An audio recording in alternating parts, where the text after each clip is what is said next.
Elle arrête pas de répéter qu'il faut pas s'inquiéter, mais je suis vraiment inquiète.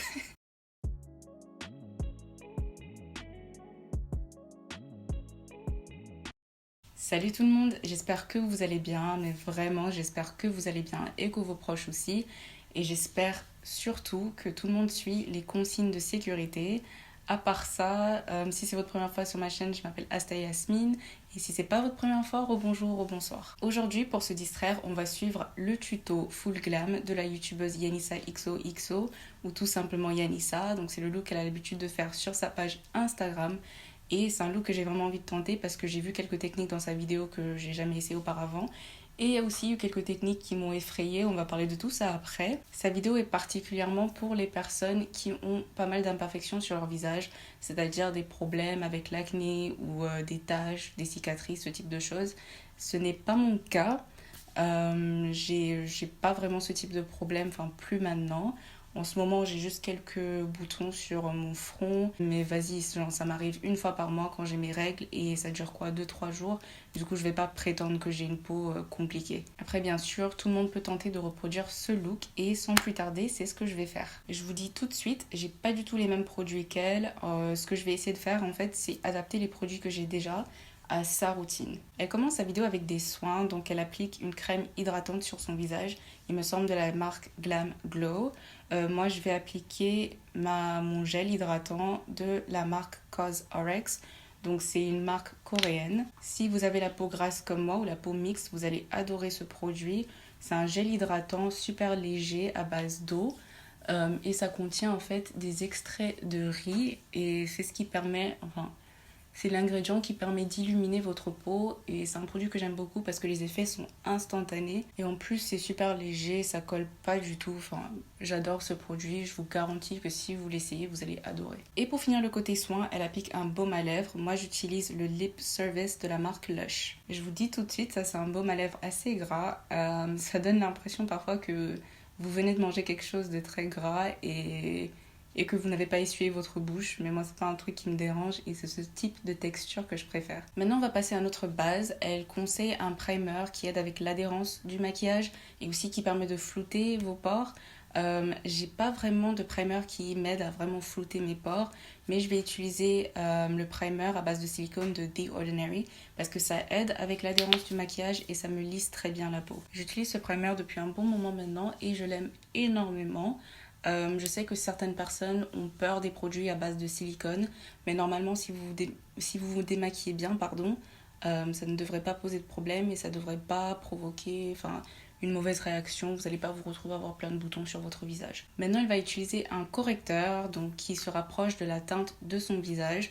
Pour ça, je vais utiliser le Born to Glow de la marque NYX et j'utilise la teinte Cappuccino. Du coup, là, je l'ai appliqué sur mon menton, sur le côté de mon visage que je vous ai montré tout à l'heure où j'ai plus d'imperfections que d'habitude et là parce que j'ai quelques points noirs, à part ça il n'y a plus grand chose. Et ensuite elle blende avec son doigt pour garder le maximum de couvrance.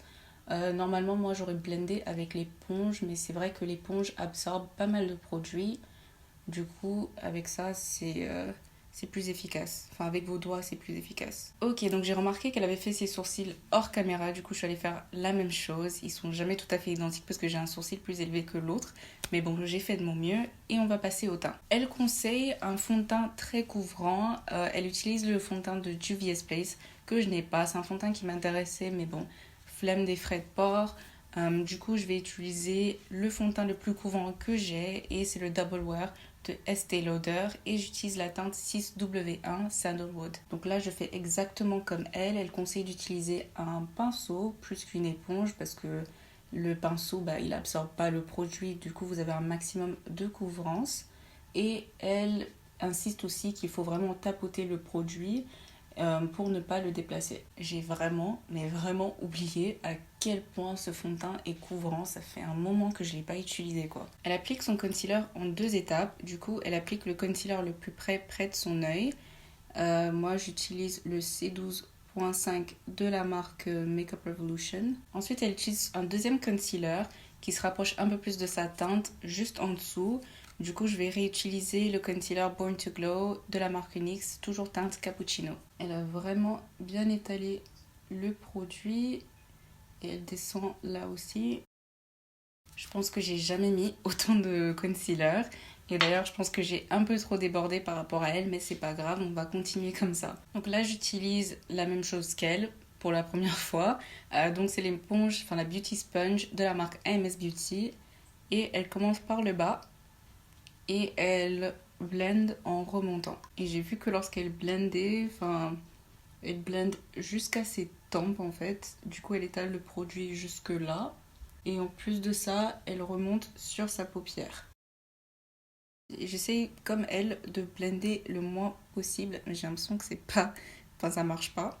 Enfin j'arrive pas à m'en empêcher, en fait je continue juste à blender, mais bon, il faut essayer de blender le moins possible lorsqu'on se rapproche de son œil pour garder le maximum de couvrance possible dans ce secteur-là. Ensuite elle a changé le côté de son éponge, enfin j'ai retourné mon truc et j'ai réalisé que je l'ai sali partout. Enfin il y a un petit coin qui reste propre, du coup elle a changé de côté et elle a reblendé pour s'assurer qu'il n'y a pas de démarcation. Je pense que c'est la première fois que j'utilise ces deux concealers ensemble et je trouve ça tellement beau. Ça commence bien, ce tuto commence bien. Elle en a rajouté sur son front et je pense que c'est le concealer le plus foncé des deux qu'elle a appliqué. Je sais pas trop, j'ai essayé de re-regarder. En fait, le premier qu'elle avait appliqué était plus rose et le deuxième l'était moins. Et ce qu'elle a appliqué sur son front n'était pas rose mais doré. Du coup, je me dis que c'est le plus foncé qu'il faut appliquer sur son front. On va essayer avec ça. Pareil qu'elle, on va blender. Et par instinct, j'allais descendre sur mon nez, mais je ne l'ai pas vu le faire, du coup je ne vais pas le faire non plus. Elle est passée au contouring. Ça fait super longtemps que j'ai pas fait de contouring.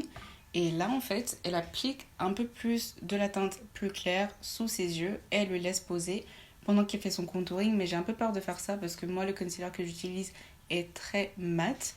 Et j'ai peur, en fait, que si je le laisse poser trop longtemps, ça va pas du tout bouger. Du coup, je pense que je vais continuer avec le contouring et ensuite je vais mettre ce concealer. Enfin, je comprends le principe parce que lorsqu'on laisse poser le concealer, lorsqu'on laisse sécher le concealer, en fait, ça apporte encore plus de couvrance.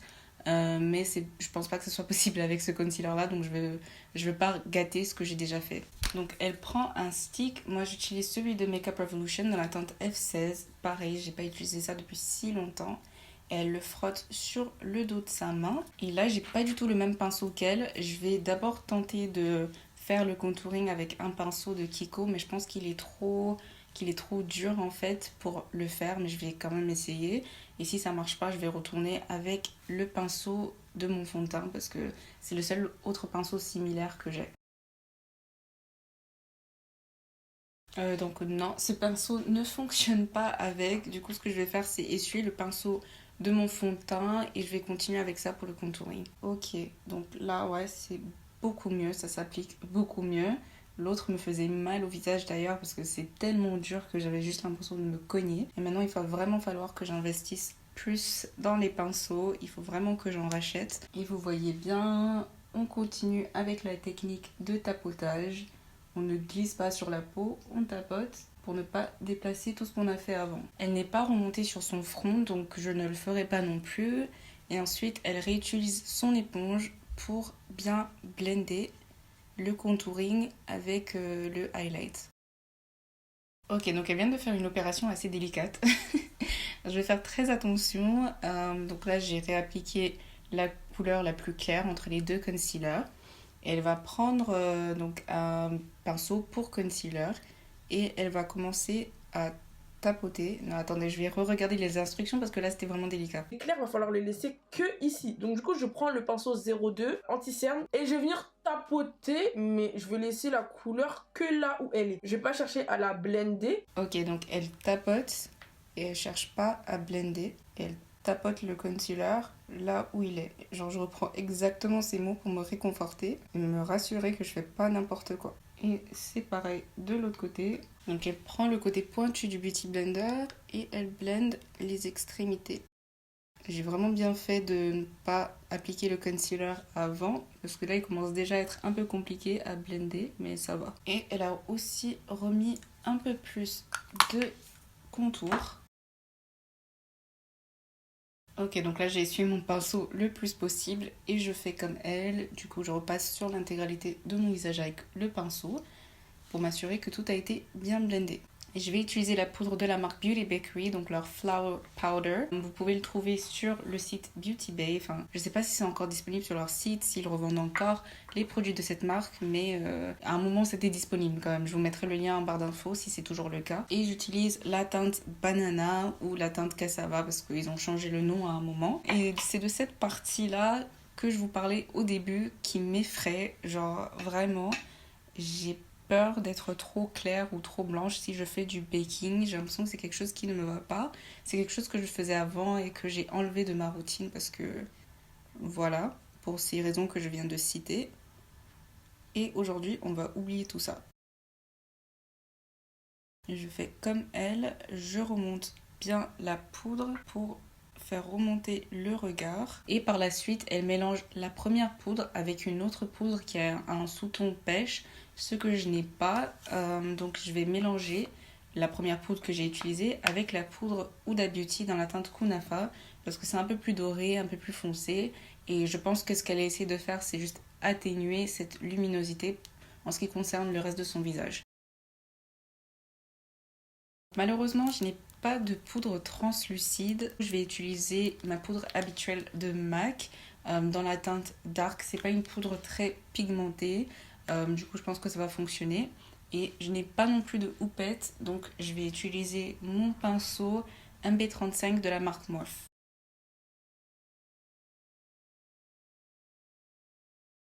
Ok, donc elle utilise un pinceau de Real Techniques. Moi, j'utilise un pinceau AliExpress que j'ai acheté il y a super longtemps. Et je pense que ça va pouvoir faire la même chose, on espère. On repasse avec le pinceau pour fond de teint. Je vous ai même pas dit, c'est le pinceau M439, toujours de la marque Morphe. Et c'est toujours le pinceau que j'utilise pour mon fond de teint. Moi, j'utilise le bronzer de la marque Kylie Cosmetics, comme d'habitude, dans la teinte Tony Mommy. Et je fais exactement comme elle l'a indiqué. Là, j'ai un pinceau un peu plus similaire, toujours de Morphe, donc c'est le pinceau R2. Et je tapote.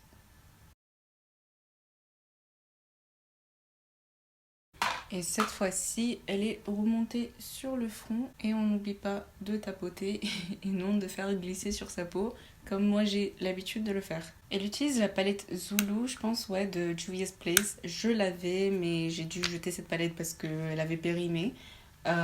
Mais en fait, le principe, c'est d'utiliser un autre bronzer.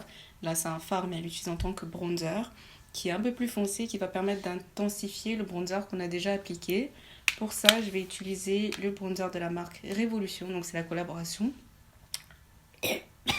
Calmez-vous, c'est juste la poudre en fait qu'il y a depuis tout à l'heure sur mes vêtements qui est remontée. On se calme. C'est la poudre Révolution, c'est la collaboration entre la youtubeuse Patricia Bright et la marque que je viens de citer. Je sais pas pourquoi j'arrête pas de me répéter. Je vais prendre le bronzer qu'il y a là, juste au centre, qui est super pigmenté. Du coup, il faut faire très attention. Mais en tout cas, je pense que ça va m'aider à imiter Yanissa au mieux. Vous avez vu, là, il y a l'instinct qui voulait reprendre le dessus et j'allais commencer à glisser, mais non. Il faut tapoter. Tapoter. Elle a utilisé un blush orange, un fard orange comme blush. Je n'ai pas de blush orange, du coup je pense que je vais utiliser un fard aussi. Donc ça, c'est de la marque Révolution, c'est une collaboration avec la youtubeuse Tammy Clark. Et je vais utiliser la teinte orange qui se trouve juste là comme blush. Et on met également sur son nez. Je vais tout simplement utiliser la palette de Jackie Aina en collaboration avec Anastasia Beverly Hills. Et je vais commencer avec le fard Credit. Enfin, je sais pas pourquoi j'ai essayé de le dire avec un accent américain alors que j'aurais pu dire crédit. Donc elle n'est pas très précise, ça descend sur la paupière. Et du coup, vu que j'ai pas de fard à paupières liquide, je vais directement appliquer le pigment Zam sur ma paupière. J'ai eu du mal là.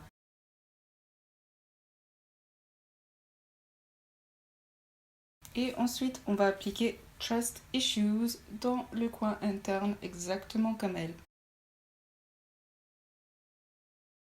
J'ai vraiment horreur de cette partie. Chaque fois que j'applique un crayon noir sur ma muqueuse, je me mets à pleurer. Ça fait 1 an au moins que j'ai pas essayé, du coup on va voir ce que ça donne. Ok, donc elle a fait deux choses. D'abord, elle a appliqué le mascara, donc pas de faux cils. j'utilise le Long Eyes de Kiko, comme d'habitude. Pour les lèvres, je vais essayer de reproduire à peu près la même combinaison de nude, mais adaptée à ma teinte. Du coup, je vais commencer par un crayon marron classique. Et celui-là vient de Colourpop. Et elle, lorsqu'elle applique son liner, elle connecte l'arc de Cupidon. Je pense que c'est comme ça que ça s'appelle.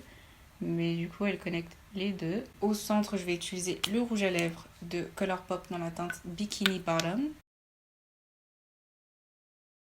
Je trouve que le premier liner que j'ai utilisé n'était pas assez foncé. Du coup, je vais utiliser un autre liner un peu plus foncé.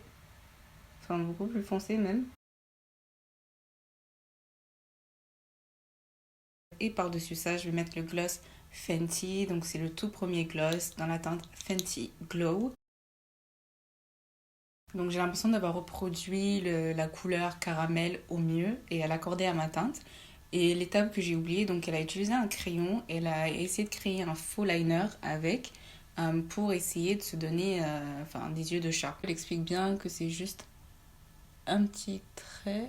Parce que j'ai fait une catastrophe de ce côté-là, j'utilise en fait un pinceau que j'utilise d'habitude pour mon ras de cils pour essayer de l'étirer un peu et de le rendre un peu flou, comme ça on voit pas que c'est pas parfait. Ouh, j'aime beaucoup le fait que ça me donne des yeux de chat et en plus de ça avec le liner sur la muqueuse, c'est très beau. Et pour finir, elle utilise un highlighter qu'elle applique avec ses doigts. Moi je vais utiliser le High Class de NYX, c'est dans la teinte Golden Hour. J'ai parlé de ces produits dans ma dernière vidéo, je vous mettrai le lien juste là. Ah, là j'ai vu en fait qu'on ne tapote plus, on fait des petits mouvements circulaires pour que ça se fonde bien dans la peau.